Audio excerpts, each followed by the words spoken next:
How about one Maha Mantra for Dayanidhi Prabhu?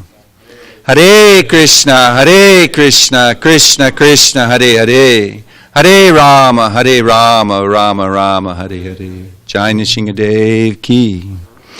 Jaya Radha Madhava Kunja Bihari.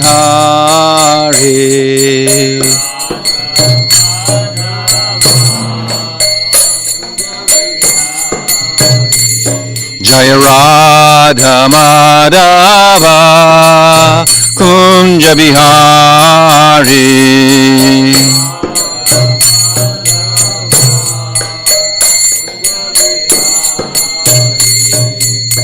Gopijana Vallabha Girivardhari.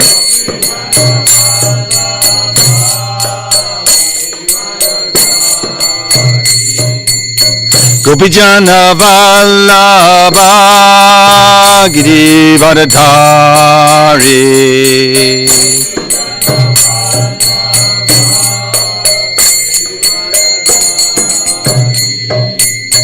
Gopijana Vallabha Girivardhari.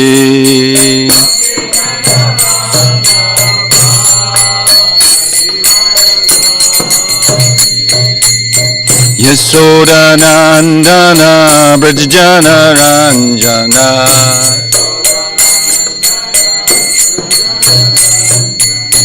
Yasodanandana Brajjana Ranjana.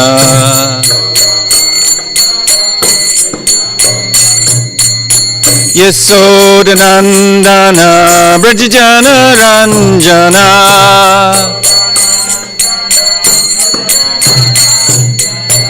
Yamuna Tira Vanachari.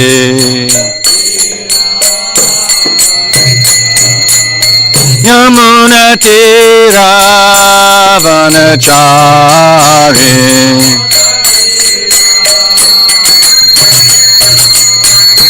Jaya Radha Madhava Kunja Bihari.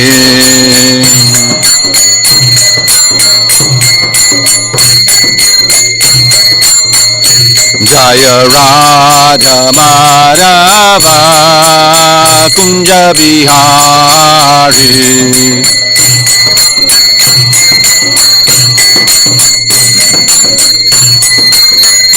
Jaya Radha Giridhari Radha Giridhari Radhe.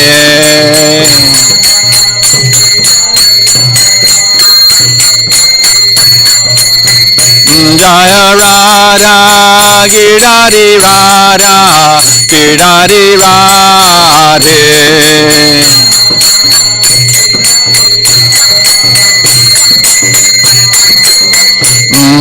Prabhupada, Prabhupada, Prabhupada, Prabhupada.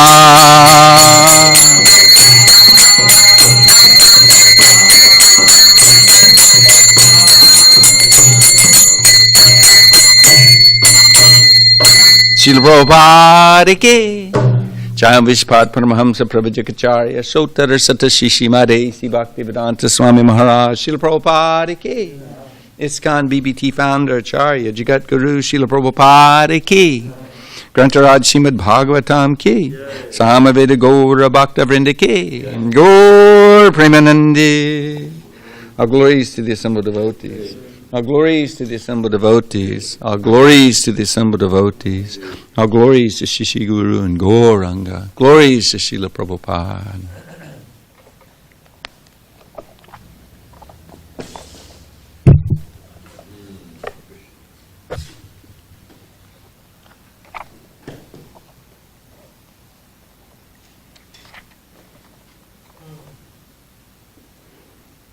Okay. Om Namo Bhagavate Vasudevaya.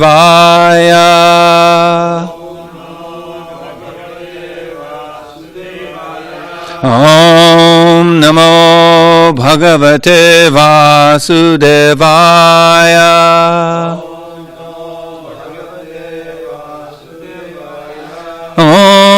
Namo Bhagavate Vasudevaya.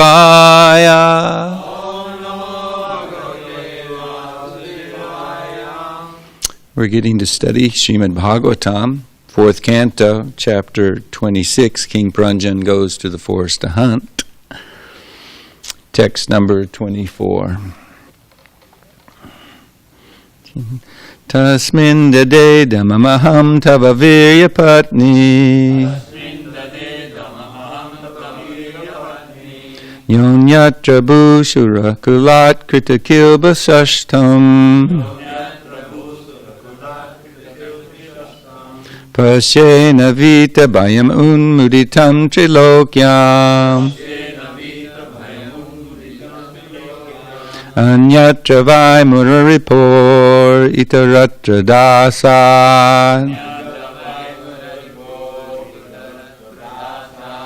Tasmin dade damamaham tava virya patni Yonyatra bhusura kalat krita kilbashastam Pasyena vita bhayam unmuditam trilokyam Anyatra vai muraripur itaratra dasa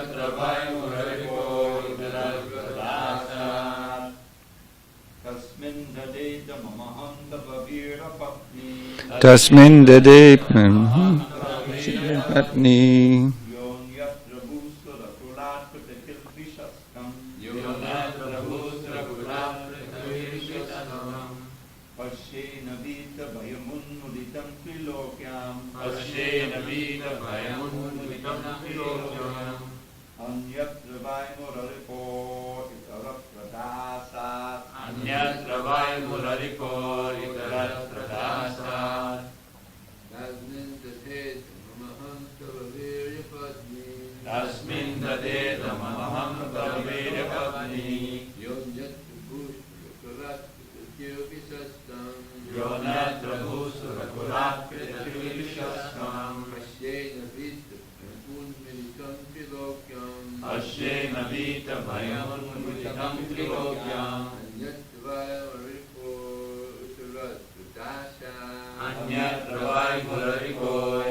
Ham tava patni Yonyatra bhushara kalat krita kilbashastam Pasyena vita bhayam unmuditam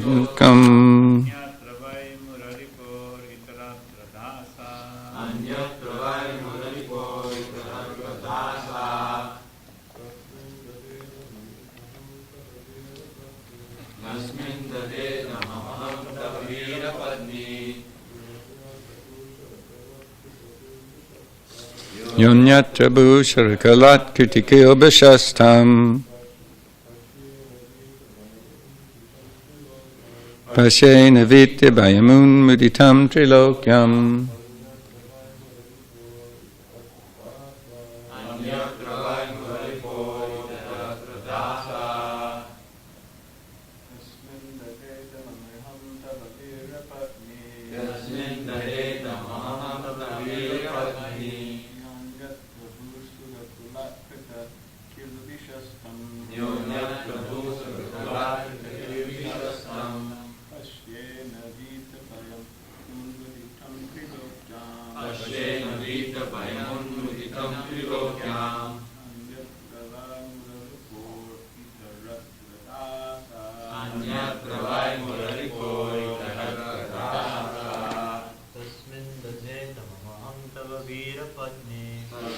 Dade damamaham tava virya patni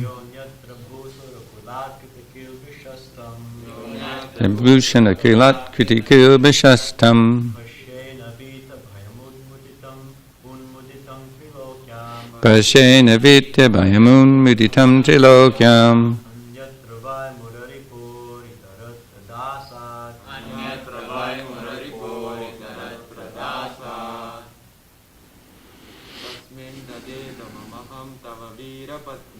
Tasmin dede damamaham tava virya patni Yonyatra bhusharakalat kritikil bishastam Pashyena vitti bhayamun miditam trilokyam Anyatra vai muraripor itaratra dasad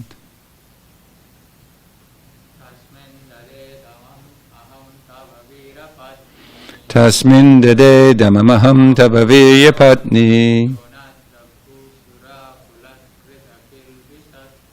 Yonyatra bhusharakulat kritikil bishastam Pashyena vitya bhayamun miditam trilokyam Anyatra vai muriripur itaratra dasa Tasmin, unto him, dade shall give damam punishment aham I tava to you Veera Patni a wife of the hero Ya one who that's it Anyatra besides Bhusura Kulat from the group of demigods on this earth referring to the Brahmins Krita done Kilbashai offense Tam him Pashe I see Na not Vita without Bhayam fear Unmuditam without anxiety Trilokyam within the three worlds Anyatra elsewhere Vai certainly Muraripo of the enemy of Mura Krishna that's the last word Itirata on the other hand Dasat then the servant translation O hero's wife kindly tell me if someone has offended you I'm prepared to give such a person punishment as long as he does not belong to the Brahmana caste. But for the servant of Muraripu, Krishna, I excuse no one within or beyond these three worlds. No one can freely move after offending you, for I am prepared to punish him. Very nice purport by His Divine Grace, A.C. Bhaktivedanta Swami Srila Prabhupada. According to Vedic civilization, a Brahmana, or one who is properly qualified to understand the absolute truth, that is, one belonging to the most intelligent social order, as well as the devotee of Lord Krishna, who is known as Muradwisha, enemy of a demon named Mura, is not subject to the rules and regulations of the state. In other words, upon breaking the laws of the state, everyone can be punished by the government except the Brahmanas and Vaishnavas. Brahmanas and Vaishnavas never transgress the laws of the state or the laws of nature because they know perfectly well the resultant reactions caused by such law breaking. Even though they may sometimes appear to violate the laws, they're not to be punished by the king. The instruction was given to King Prachinabarshot by Narada Muni. King Paranjan was a representative of King Prachinabarshot, and Narada Muni was reminding King Prachinabarshot of his forefather, Maharaj Prithu, who never chastised a Brahmin or a Vaishnava. One's pure intelligence, or pure Krishna consciousness, becomes polluted by material activities. Pure consciousness can be revived by the process of sacrifice, charity, pious activities, etc. But when one pollutes his Krishna consciousness by offending a Brahmana or a Vaishnava, it is very difficult to revive. Sri Chaitanya Mahaprabhu has described the Vaishnava aparad, or offense to a Vaishnava, as the mad elephant offense. One should be very careful not to offend a Vaishnava or a Brahmana. Even the great yogi Durvasa was harassed by the Sudarshan Chakra when he offended the Vaishnav Maharaj Ambarish, who was neither a Brahmana nor a sannyasi but an ordinary householder. Maharaj Ambarish was a Vaishnav. Consequently, Durvasa Muni was chastised.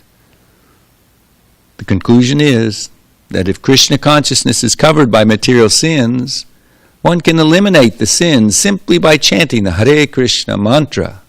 But if one pollutes his Krishna consciousness by offending a Brahmana or a Vaishnava, one cannot revive it until one properly atones for the sin by pleasing the offended Vaishnava or Brahmana. This was the course that Durvasa Muni had to follow, for he surrendered to Maharaj Ambarish. A Vaishnava aparad cannot be atoned by any other means than by begging the pardon of the offended Vaishnava. Om Jnana-timirandasya Gyananjana Salakaya Chakshurmilitam Yena Tasmai Shri Gurave Namaha Shri Chaitanya Manobhishtam Stapitam Yena Bhutale Swayam Rupa Kadamayam Dadati Swapadandikam Vandeham Shri Guru Shiyata Padakamalam Shri Gurun Vaishnavam Sha Shri Rupam Sagrijatam Sahagana Raganatan Vitam Tam Sajivam Sadvaitam Savadutam Parijana Saitam Krishna Chaitanya Devam Shri Radha Krishna Padam Sahagana Lalita Shiva Shakan Vitamscha Hey Krishna Karana Sindho Dinabandho Jagatpate Gopesha Gopika Kanta Radha Kanta Namostate Tapta Kanchana Gaurange Radhe Vrindavanishwari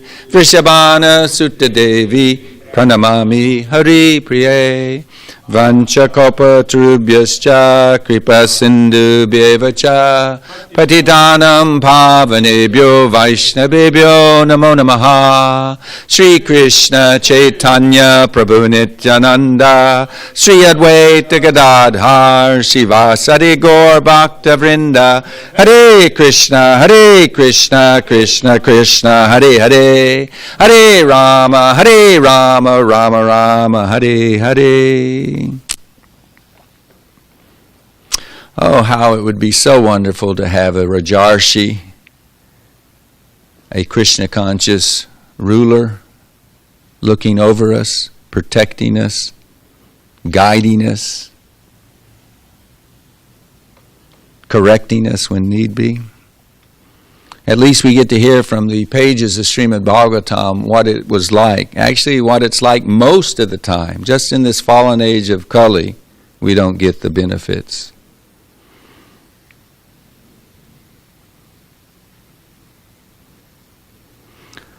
One time, Srila Prabhupada in Los Angeles, there was something some devotee did, a little mishap, something, wasn't proper. And Srila Prabhupada quoted this injunction that actually a Brahmana is not to be chastised, nor should women or children or men.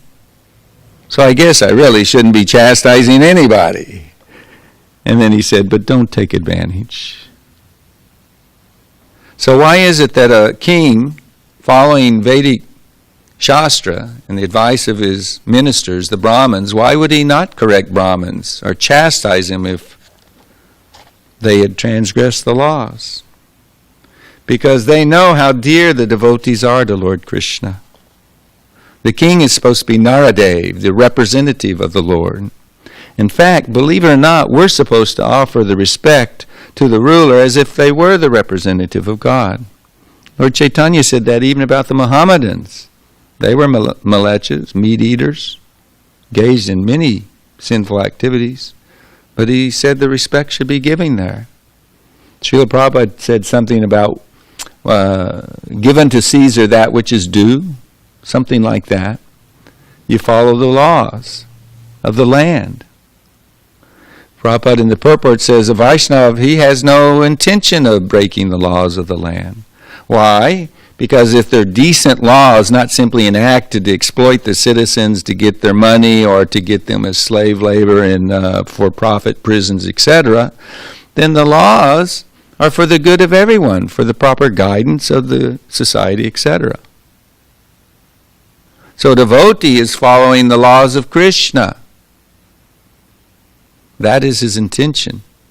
A real Vaishnava, even if it appears that he's breaking the laws, sometimes even of Krishna, Shastra, then Krishna, knowing the heart, he doesn't take it seriously, because the motive of whatever a pure Vaishnava does is to please Krishna. So the Brahmins know, this is from the 9th canto, Srila Prabhupada's referred to the pastime of Ambarish Maharaj and Durvasa Muni.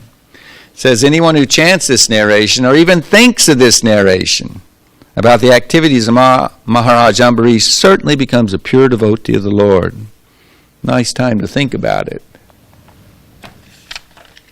By the grace of the Lord, those who hear about the activities of Maharaj Ambarish, the great devotee, certainly become liberated or become devotees without delay. So, when Durvasa Muni, due to his pride, due to his looking at Maharaj Ambarish, like it's stated in the purport, he's just a householder. He's a Kshatriya, a king, what's the Prabhupada say, a pounds and shillings and pence man. He's just a sense gratifier. He's invited me to lunch, and then he's eaten before me. He actually grabbed hair out of his skull, chanted some mantra, and created a big giant demon to kill Ambarish. A little harsh, I would say. It's like a demoness, Dravida Prabhu says. So, he may appear to be an ordinary man to anybody, but to Krishna he was his very dear servant. In fact, he told Ambarish, Durvasa Muni, when he ran all over the universe looking for shelter, even beyond the universe, to Lord Vishnu, to get relief, to be delivered from the Sudarshan Chakra. This is what Narayan told him. The pure devotee is always within the core of my heart, and I'm always in the heart of the pure devotee. My devotees do not know anything else but me, and I do not know anyone else but them. Oops, hope I didn't lose it.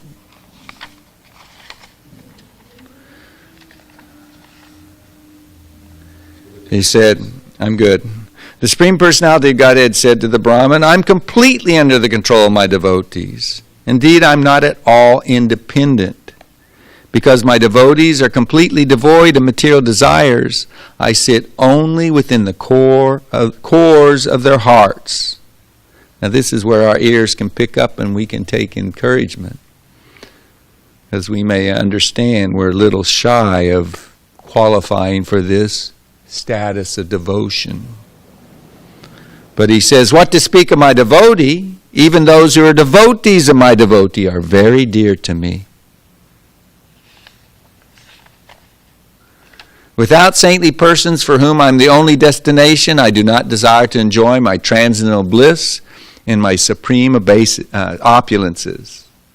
Since pure devotees give up their homes, wives, children, relatives, riches, and even their lives simply to serve me without any desire for material improvement in this life or in the next, how can I give up such devotees at any time? As chaste women bring their gentle husbands under control by service, the pure devotees who are equal to everyone and completely attached to me in the core of the heart bring me under their full control. So, the king, he knows these things, so he's not going to punish a Vaishnava or a Brahmin. Not at all.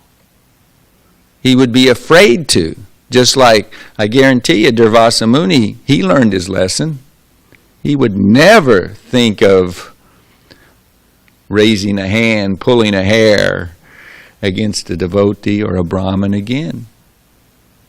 It's a very important lesson. So the king sets the example.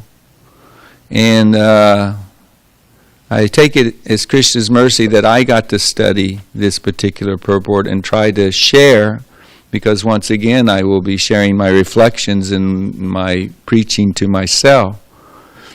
Srila Prabhupada always referred to Lord Chaitanya's teachings where he said, this is a, what do they call it, a hati, how do you say it in Sanskrit? Hati mata aparad. It's a mad elephant offense. Now, for us Westerners, who the only elephant we might have seen, if it's a second-rate zoo, might be an elephant with a chain around his leg and he's just in a little pen and he's docile as anything. Or in SanDiego, they tout it as a really nice zoo, so they got a bit more roaming room there. But still, you've never seen a mad elephant. Let me put it in modern terms, an analogy we might be able to appreciate.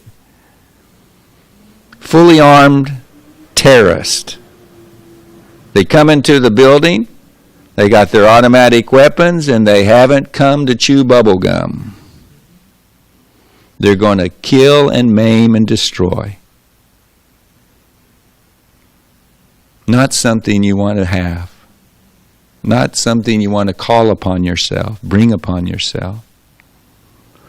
This, the seriousness of Vaishnava aparads, it can't be overestimated. And I'm so dull that, in my cavalier humor,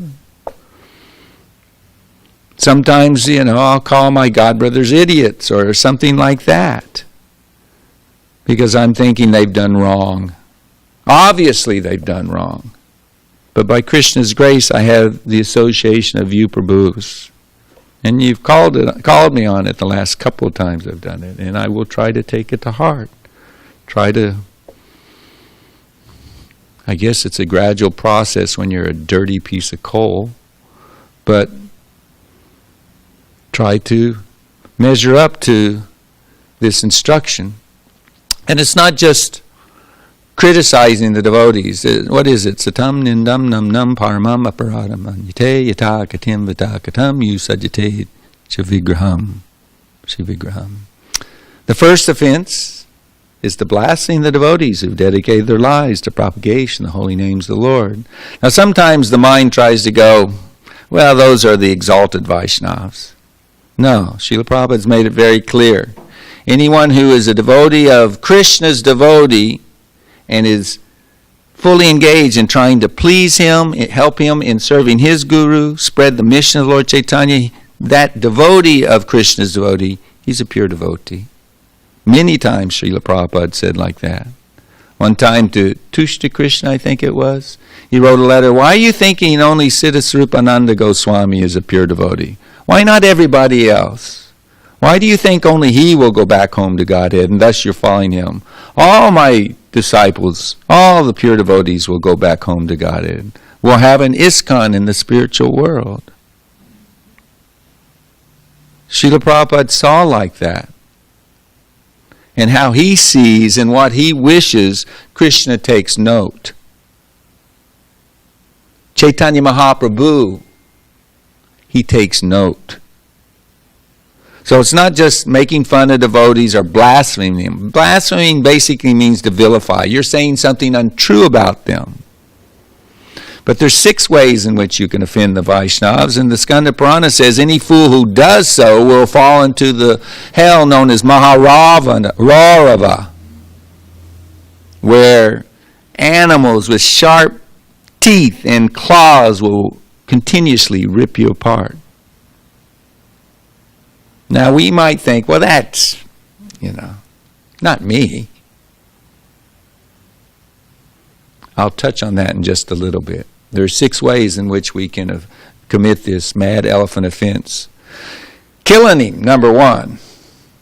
Not often do we think about killing the devotees. But believe it or not, it has happened, and it has even been discussed, brought up to Prabhupada.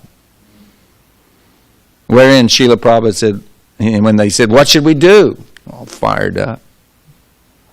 Well, maybe you could forgive him. Had never thought of that. So killing a devotee, blaspheming him, we just said that. Being envious of or hating him. Not glorifying him. Being angry at him and not being happy upon seeing him. Believe it or not, I've tried working on this since coming back from India. This is one of my conscientious goals. I thought, I want to be happy when I see the devotees. It's sad that I can even admit that I have to work on that. Because how does the false ego work? We have the laundry list. Don't make me pull it out. On ways in which you've stepped on my toes and discouraged me. Done something wrong. Obstructed the spreading of Srila Prabhupada's movement, ISKCON, etc., etc. We know how the false ego and the evil mind work. It's so easy to take pot shots at devotees. Why? Because we're on the bodily concept of life. Because we think we're something special. That we're pleasing Srila Prabhupada. That I'm advanced. Certainly more advanced than you guys. This is how the mind gives counsel to us aspiring devotees. And that's why we associate with each other and hear the Shastra and try to emulate the good example of our association. I don't mind saying in gratitude that in your company, you devotees make me want to be a better devotee. I'm happy to share that. Either because of your devotional qualities that I aspire for, or because I want to try harder to set an example for you. It's a win-win. Whether we're peers, we're superiors, or inferiors. Just like I called Pankajangri Prabhu yesterday. Wait till you get to hear the response. So lovely. Those two, Pankajangri and Janani Vas, they are Siksha Gurus for me. Jayapataka Swami, Vaisheshika Prabhu. These are devotees that in my small little well, never hear them criticizing devotees. Never. But me, being in the lower modes, it rolls off just like, and it always happens in Gramya Katha. Association's really meant to be about hearing, chanting about the glories of the devotees and Krishna. But if you get a little loose and you start talking about this and that, then, hey, the tongue's loosened up. I've just had a nice breakfast of prasadam. Let it fly. I remember even the first time that I've kept in mind how I, committed an offense. I said, should I say it? In my mind, the little voice was back there going, no, don't do it. Oh, what do I care? It's funny. No, it's not funny. Not when I hear and read about what the results are. I mean, these things are there in Scripture to sober us up. So we shouldn't assault the devotees. We shouldn't call them names or speak harshly of them or to them. Shouldn't wish anything bad for them. We should be happy to give them the credit that they deserve in doing their devotional services and the advancement they've made in Krishna consciousness.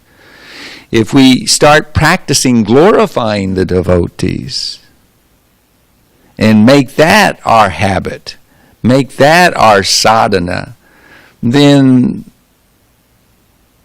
criticizing, it slowly but surely dwindles and disappears. Avoid becoming angry at a person. I can remember one of my Prabhus, a wife of one of my godbrothers who had just passed away. And she was lamenting like a cow who's lost her calf. I don't know if you've ever seen that, but it's piteous. It breaks the heart to see a mother cow cry when her calf is taken from her. And she was in shock. And I saw her turn her attention, her misplaced energy, which manifested as anger, to one of my Prabhus as they were taking the body to the Ganga. And if somebody had addressed me in that fashion, even though she was totally delirious, I couldn't have tolerated it. I mean, she cut to the bone in insulting and chastising my Prabhu. And he didn't flinch. He wasn't moved. He didn't take it personally. He just remained equiposed and respectful. I mean, it's examples like that that you see, you know what realization is there. I can try to put on an image, an act, but Krishna is so kind that he knows how to point out our shortcomings, to put us in the awkward, embarrassing circumstances where we have to admit and open up our eyes, if we are sincere, to how we have such a long way to go and we have so much personal work to engage in for improving our service to the Lord and His devotees.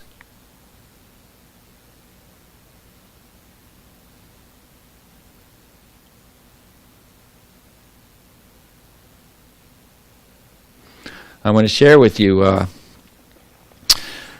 from the Chaitanya Charitamrita, some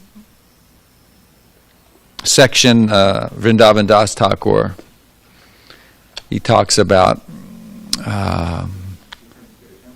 Bhagavad. Did I say Chaitanya Charitamrita? Chaitanya Bhagavad. Vrindavan Das Thakur, the theme of do not offend the Vaishnavas repeats itself throughout the Chaitanya Bhagavad.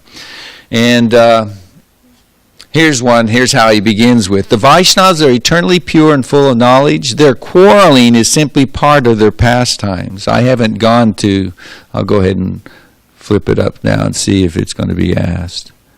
Okay, maybe it won't come up again. There was one question that was asked yesterday, but this refers to the way in which the question was couched. It was about the origin of the soul. And he threw in the changing of the books on top of it, and had derogatory statements about anybody who didn't agree with his conviction or understanding of Srila Prabhupada's Siddhanta. This is relevant to any of us who sometimes find ourselves in a firm conviction and become angry when other devotees don't understand it. They don't see it. Vrindavan Das Thakur says, the Vaishnavas are eternally pure and full of knowledge. Their quarreling is simply part of their pastimes. If your motive is to please Krishna, that's what Guru sees. The material, body, words, behavior, that is inconsequential to the motive. If you are trying to please Krishna, then that's what is taken into account. If someone's lost his intelligence and does not understand this and picks a side, worshiping one devotee and criticizes the other, he'll be ruined. Srila Prabhupada many times, our previous Charyas many times have said, there are no disagreements among the pure Vaishnavas. Sure looks like there's disagreements. I can point out things. But it's all external. It's all a Vaishnav trying to offer service to the Lord. And the Lord is unlimited. He can accept unlimited variety of services or understandings of Him. The absolute truth. I mean, there are 4 bona fide Vaishnav Sampradayas. They're all given a different explanation of what the absolute truth explained in the Vedanta Sutra is. Well, who's right? Who's wrong? They're all right. It's all offered as pure devotional service to Krishna. So he starts out with that. And then, the foundation of it really is Amanina Manadena. That Kapila Dev, he says in his teachings to his mother, describing, devotional service, that if you worship Krishna or you worship the deity, but you disrespect or cause violence to anybody, not even anybody, but any living entity, you're certainly a neophyte. You're displeasing or causing harm or disturbing the living entities, displeases the Lord, and your so-called activity, which you may think is devotional service, the analogy is given, it's like pouring butter, ghee, clarified butter, ghee into ashes instead of a roaring sacrificial fire. No result. No auspicious result. And such a person can never be peaceful or happy. For your homework, 3rd Canto, 29th chapter, text 21 through 24. Nice explanation about if we don't understand that the deity is in the heart of every living entity, then we are on the material platform. Even as a devotee, we're a materialistic devotee, a neophyte devotee, and we will not properly respect all living entities. And any harm or any disrespect you give to the other living entities, Krishna says, I take it as being directed to me. That's how much he loves us part and parcels, all of us. Namo Brahmanya Devaya, Go Brahmana Itaya Cha, Jagaditaya Krishnaya, Govindaya Namo Namaha. Now all living entities may come in third, but they're mentioned as being dear to the Lord. Brahmins, second, very dear to the Lord. Not mentioned by name, but Vaishnavas are even better than Brahmins, because Brahmins, basically, there are different types. Srila Prabhupada explains in Krishna book, those who know the ritualistic performances in the scripture to help the, samskaras and help the guru of the people in general, the other varnas. And then there's those who know the scripture. They can teach, they can preach from Shastra. So beneficial for people in general. Those who've realized the self, that's a real Brahmin. And then those Brahmins that have realized the relationship with Krishna, now we're not talking about ordinary or self-realized Brahmins. Now we're talking about the Vaishnavas. And then first in the list, the good old cows. Very dear to Govinda. Very dear to Giridhari. So anyway, all living entities are dear to Krishna, and that's the foundation of this. We aren't even meant to discourage. It says, in fact, if somebody is not cultivating or does not have jiva daya, doesn't understand this aspect of Srila Prabhupada and Lord Chaitanya's teachings, if they haven't mustered that up, no matter how exalted they are, no matter what their position, no matter how long they've been in the movement, etc., etc., their devotional service is simply a disturbance to others. That's the words of Srila Bhaktisiddhanta Saraswati Thakur.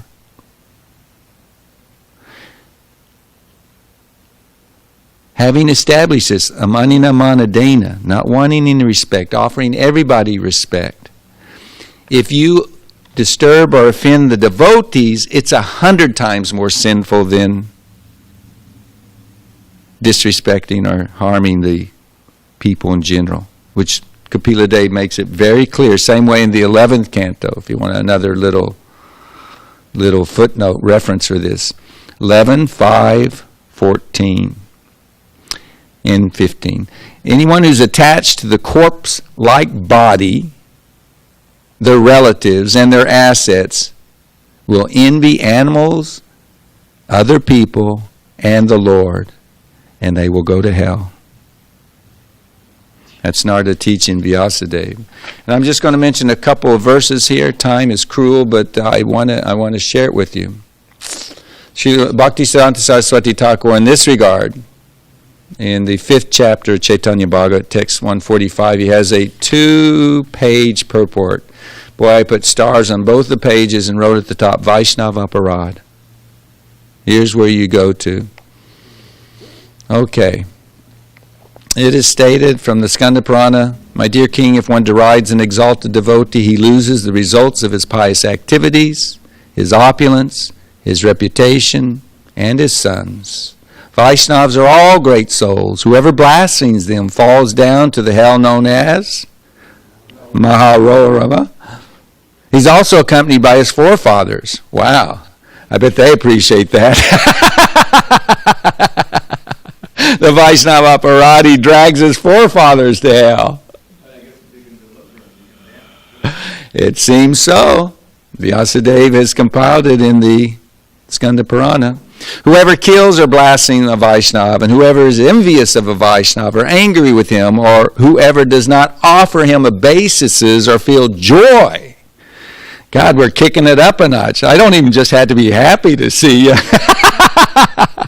Yeah, if I'm not feeling joyful.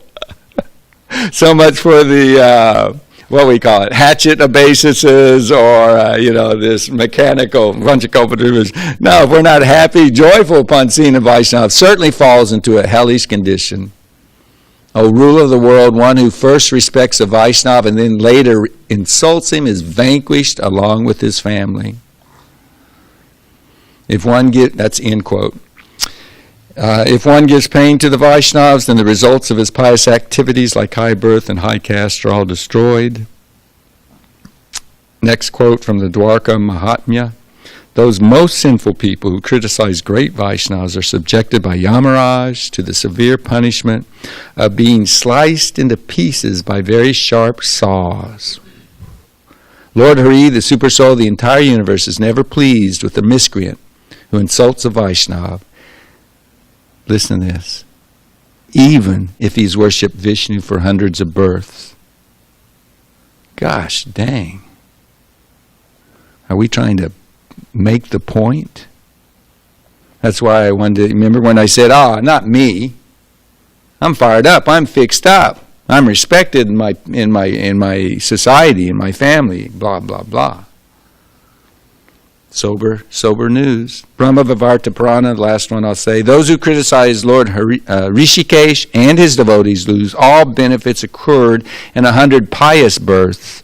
Such sinners rot in the Kumbhipaka hell. Now we got a different hell. And are eaten by hordes of worms. How long, you might ask? Hordes of worms for as long as the sun and moon exists. Yeah, gosh! Would you, Prabhus, please forgive me of my offenses? And I will sincerely ask at the end of the class. But if one sees a person who blasphemes Lord Vishnu and his devotees, then the results of all his pious activities are lost. When learned persons see such non-Vaishnavas, they purify themselves by taking bath in the Ganges and by looking at the sun. So it's serious. If we know how unbelievably fortunate we are and what is being offered to us by the mercy of Srila Prabhupada coming in the line of from Rupa Goswami and Lord Chaitanya. We're being offered entrance into the re-entrance into the family of Krishna, the Vrajvasis. Seems inconceivable, but if you are reading and hearing about the pastimes of Krishna and his devotees, man, does it supplant, does it surpass, does it make us see in proper perspective the so-called drama that we see playing in front of us. It is a turbulent ocean. We're like Agastya Muni in the ocean of the, what do we call it, universal annihilation, the night of Brahma, just thrown every which way in that. I mean, can it get any worse? Oh yeah. Oh yeah. But if we're hearing and chanting, remembering and trying to follow, entering into the pastimes of Radha and Krishna, Krishna, Bhajanamamrita, Vishwanath Chakravarti Thakur. Every night I read a couple of the chapters of the particular slots of Krishna's daily activities. And oh my gosh, the sweet, fun, affectionate, witty reciprocations that Krishna has with Srimati Radharani and the gopis with each other, the gopis with their mothers and mother-in-laws, Krishna and his friends, Madhumangala, etc. Krishna and his parents. Oh my gosh. It just obliterates the significance of whatever is going on. This is temporary. Everything passes. And even if we are in a cycle where it's going to get worse and possibly worse and worse, it only refers to the body and mind if we're taking advantage of the gift of Krishna consciousness. Devotional services. So I want to make this point that I read. Picking a side and angrily, voraciously arguing with another devotee because they don't get it, they don't see it, or they, think that the solution to the problems of the country are one person versus another. Please don't let Kali Yuga come in and put a wedge in between us. Keep it in proper perspective. We will all act according to the intelligence we have, God-given intelligence, hopefully, but everything should be based on Scripture. If it's not right off the bat, you're in the relative realm, and there's no winning in the relative realm. At best, you get some little relief from suffering.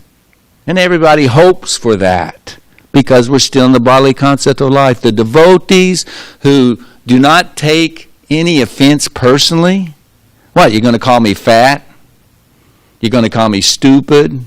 Remember I said cut to the bone? That's still to the body or mind.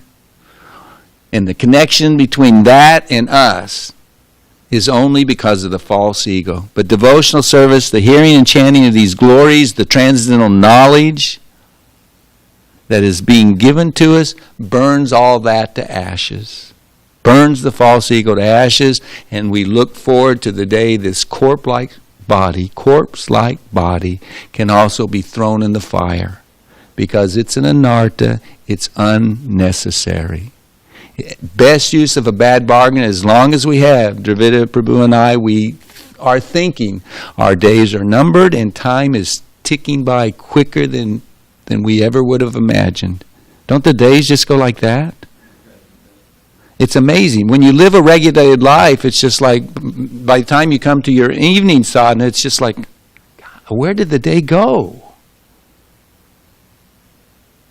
So with folded hands, if I've discouraged you, I'm sorry. And I'll take out the if for all the times I've discouraged you. My Prabhu's online here. I'm sorry. I'm sincerely sorry. I count on your good qualities to tolerate me and forgive me. That's my only hope. Without association, none of us have hope. Because a single stick, crack just like that. We get suckered into the externals and the drama outside this door, or outside your home while we're listening to Srimad Bhagavatam. Sucked right into it. And what did we hear yesterday, day before? Bhakti Siddhanta Saraswati Thakur said, if you want to traverse the path of auspiciousness, then don't listen to the theories, the opinions, the convictions of countless people. Take shelter of the representative of the Lord, who is simply speaking the supreme absolute truth. This is our process. One small footnote. If Bhaktivinoda Thakur says that if there is some educational benefit to be derived in thinking, seeing, or discussing a shortcoming of a devotee, okay. But boy, does that get misused abused and a yard turned into a mile. That's the inclination of the neophyte devotee, guided by the guru, their false ego. So we want to be careful of that. And I think that's good enough with the time allotted. We do have a question here. Does anybody here? Yes, Prabhu. Have a question. Can I read it? Yeah, I'm going to. Oh, wow. If I'd seen that. Okay, Alicia, Ishrani, thank you. Please ask. Hare Krishna Prabhu, thank you for your amazing lectures. Did we fall from the spiritual world due to Vaishnava aparad? I wonder if this was, is it Tapas? I wonder if yesterday's devotee basically asked the same question, is online. Anyway, did we fall from the spiritual world? Srila Prabhupada says we do. And there was a question yesterday quoted, no, I didn't, and I didn't get to it. I don't open up my phone till after I've chanted my rounds, and I didn't see it last night before going to bed. Thank you for sending it. I will read it. But basically, the one-liner that will stick out is, we originally were with Krishna in his Leela. Huh? Leela or sport. Exact verbatim.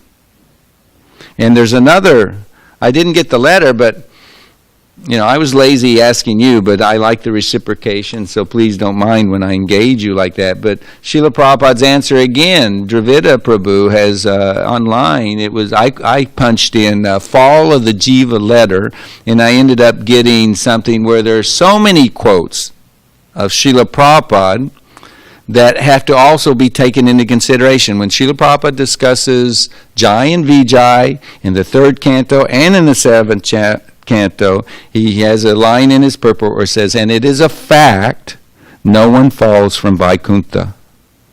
That's a fact. And then so many other times, Srila Prabhupada says that we were with Krishna in his Leela, in his sport, or sport. I guess I need eyes. I'll just read one. Bhagavatam, this is a compilation that my Prabhu put together. In the 4th canto, 28th chapter, 53rd verse, we're going to be coming up to it, in some time, because this is about Paranjan and the next life. And this is famous. How do you get around it? The Brahmana continued, my dear friend, he's speaking to the Paranjan who becomes a woman in his next life, the wife of a devotee. Her husband has passed away in the forest. Her master, her shelter, her Prabhu is gone. She is crying piteously, as everyone does when those they love have left them. And the Lord, a Brahmin, continued. It's the Lord in the disguise of a Brahmin. My dear friend, even though you cannot immediately recognize me, can't you remember that in the past you had a very intimate friend? Unfortunately, you gave up my company and accepted a position as enjoyer of this material world. Purport by Srila Prabhupada. This is an explanation how the living entity falls down into this material world. In the spiritual world, there's no duality, and this is to answer your question. Is it because of offense against Vaishnavas? In the spiritual world, there's no duality, nor is there hate. The Supreme Personality of Godhead expands himself into many in order to enjoy bliss more and more. The Supreme Lord expands himself in different categories. The Vibhanamsha expansions, the marginal potencies of the Lord, are the living entities. When the living entities desire to enjoy themselves, they develop a consciousness of duality and come to hate the service of the Lord. In this way, the living entities fall into the material world. And then the next verse, purport, Prabhupada says, the original home of the living entity and the Supreme Personality of Godhead is the spiritual world. In the spiritual world, both the Lord and the living entities live together very peacefully. Since the living entity remains engaged in the service of the Lord, they both share a blissful life in the spiritual world. However, when the living entity wants to enjoy himself, misuse of independence, he falls down into the material world. So there's many, many more. If you type in, that's what I typed in, and I scroll down the different results, you'll see this article that Dravida Prabhu wrote, compiling different quotes, letters, and conversations. Time and time again, Srila Prabhupada said we did fall from Krishnaloka. And you have to reconcile both things. This is for the person who was asking the question yesterday, not you, Vani. I know you you began by saying, did we fall to this world because of Vaishnava aparadha? It's envy of Krishna. It's misuse of independence. Sometimes the servant wants to enjoy like the master, equal level of the master, and that is an incongruity in the spiritual world. There's only love and surrender, selfless love and surrender in Krishna Loka. Okay, I hope that's good enough. Prometheus is back. Question, there are 6 Vedic schools of thought. According to Vaisheshika school, everything in this material world can be broken down into its smallest individual unit, the atom. Boy, Prometheus, you're well read, obviously. This is very nice. An atom is a unit of electrically charged and non-electrically charged particles. This is the basis of electrical theory, which can be assumed you all accept as fact and not mere scientific speculation. Okay, right there I will say, yes, we recognize that school of thought. It's just not the absolute truth. It doesn't take it to the pinnacle of complete understanding of reality. So I'll answer that up until that point. Now to continue. Now if we are told this material world is a reflection, we accept that everything within this reflection is electrically charged, and please answer yes or no to the following question. I feel like I'm in a presidential debate. Will you, conclusively, irrefutably, without BSing any, beating around the bush, will you please answer yes or no? And forgive my humor, Prometheus. I enjoy your contributions. To the following question, can you find any Shastric evidence which directly challenges the theory that this material world is in fact a digital holographic simulation? Why do we challenge it? We accept that, Prabhu. This is the inferior energy of the Lord, which is an eternal energy of the Lord, but which manifests and unmanifests. So it's temporarily manifest and then temporarily unmanifest. So you can call it's a matrix, it's a hologram, it's electromagnetic, It's very complex. In reality, it's inconceivable, just as the question of the origin of the soul is inconceivable. A perverted reflection, that's the 15th chapter there. It's like a banyan tree and upside down, etc. So, yes, Prabhu, we do accept that it is. Okay. Vani, we often confuse humility with remaining silent which is actually, I'm going to read it as you say, and then we often confuse humility with remaining silence, which is actual beneficial to clear and remove obstacles in our Krishna consciousness. If we continue to keep silence, the weeds in the heart take root. Being vulnerable, having humility and communication, even courage, are some of the essential aspects to beg the pardon of the offended Vaishnava. My Prabhu would have a field day with the grammar, but I think I get the essence of your question. Srila Prabhupada is the perfect example of humility and lack of offending anybody, what to speak of Vaishnavas. And yet sometimes he would call somebody out and call him a rascal. Or I was thinking about Dallas pastimes where I joined. Morning walk with Srila Prabhupada. White Swan Lake or something like that. White Lake, a park. Rich houses. Devotees tell Srila Prabhupada, we tried getting in the door, knocking on the door, getting past the gate, to give him a Bhagavad Gita. And Srila Prabhupada said, what would you say to him if he answered the door? Oh, well, we'd tell him about Bhagavad Gita and this and that and this. Prabhupada goes, no, you tell him you're a thief. You're a rich thief. There's other examples of Prabhupada calling industrial as that. Oh, but Swamiji, Prabhupada-ji, I give donations to the movement. Prabhupada goes, oh, well then you're a smaller thief. Small thief. But anyway, let me stay on track. Prabhupada did not simply hang his head down. Prabhupada did not simply keep quiet. etc. These principles are understood when you see the life of a Paramahamsa devotee. Lord Chaitanya wanting to kill Jagai and Madai is actually along the same principle. What? He's saying be humble like grass, tolerant like a tree. What? Did he lose it? He forgot his own teachings? No. It's all about what's the result. Why are those qualities? You mentioned the 26 qualities yesterday, Prabhu.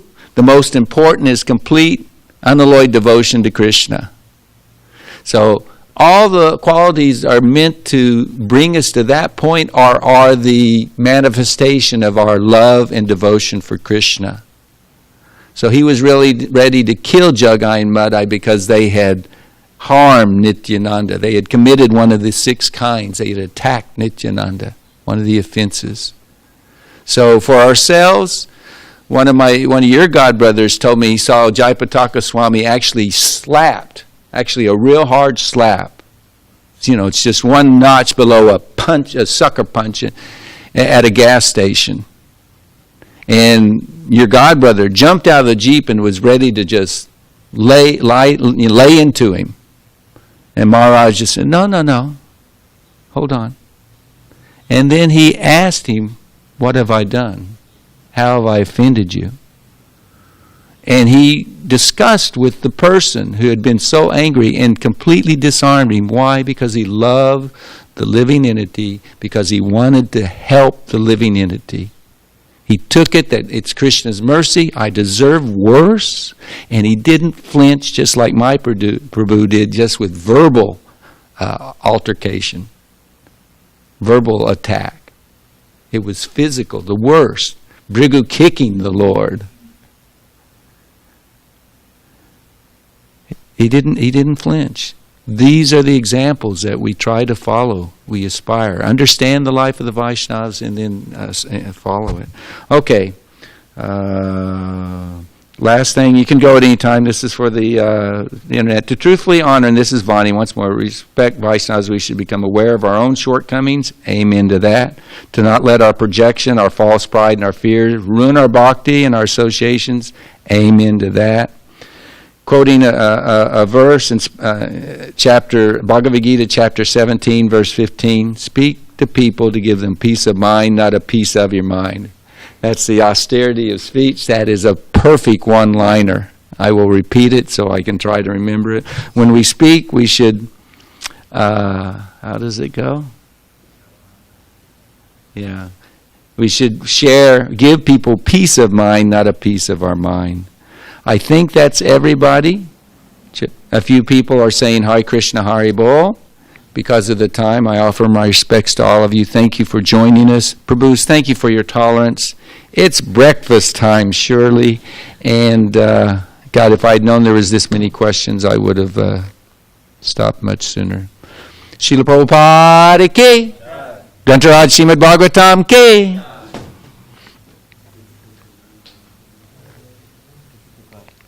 Thank you.